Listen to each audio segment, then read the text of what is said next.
I'm testing this alarm siren for Volvo. It's fairly new. So I did connect it to the alarm siren connector from inside the fender. And the easy test is to lock the doors. Make sure all are locked. So we have this small LED, and then open one door from inside, and you have 10 seconds until the alarm will fire. So 10 seconds, you can cancel it by, it's fairly loud, let's just listen for it.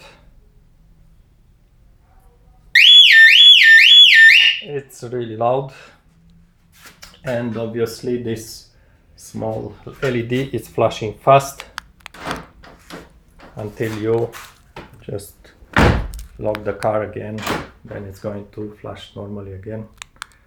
This is it. Selling it for, I think I'm asking about $40.